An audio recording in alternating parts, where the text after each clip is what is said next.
হযরতে ওসমান রাদিয়াল্লাহু তাআলা আনহু যখন তিনি কবর দেখতেন এত পরিমাণে কাঁদতেন যে তার দাড়ি মোবারক ভিজে যাইত, তার দাড়ি মোবারক ভিজিয়া যাইত। এত পরিমাণে কবর দেখলে কাঁদতেন, কবরের কাছে দাঁড়াইলে এত পরিমাণে কাঁদতেন যে তার দাড়ি মোবারক ভিজে যাইত। প্রিয় ভাইয়েরা আমার,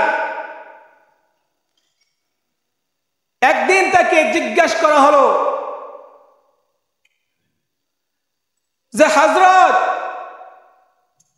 জান্নাত জাহান্নামের আলোচনায়, জান্নাত জাহান্নামের স্মরণে আপনি তো এত পরিমাণে কাঁদেন না যত পরিমাণে আপনি কবর দেখে কাঁদেন।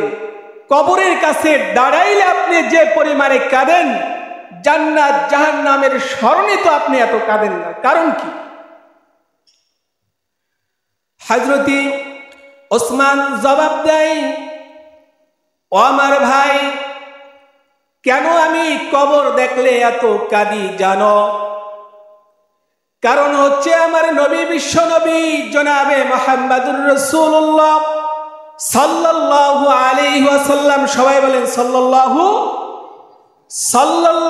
আলাইহি ওয়াসাল্লাম, তিনি বলেছেন এই কবরটা হলো আখিরাতের মানজিল সমূহের মধ্যে সর্বপ্রথম মানজিল।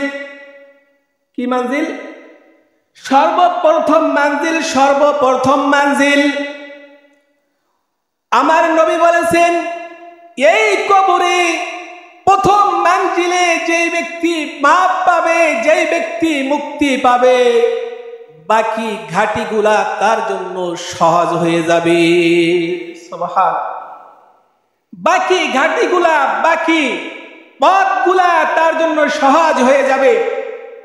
লেকিন যেই ব্যক্তি কবরের মধ্যে পাকড়াও হবে, ধরাশায়ী হবে, কবরে যেই ব্যক্তি মুক্তি না পাবে, বাকি পথগুলায়, বাকি স্থানগুলায় তিনি এরকম ভাবে আটকে যাবেন, তার এরকম ভাবে কঠিন হয়ে যাবে। যার কারণে আমি ওসমান কবর দেখলে এত কাঁদি, কবরের কাছে দাঁড়াইলে আমি ওসমান এত কাঁদি। প্রিয় ভাইয়েরা আমার, কবর এটা একটা ভয়াবহ স্থান, একটা বড় ভয়াবহ জায়গা। এখানে যদি মুক্তি না পাওয়া যায়, তার পরবর্তী ঘাটিগুলা বড় কঠিন হয়ে দাঁড়াবে।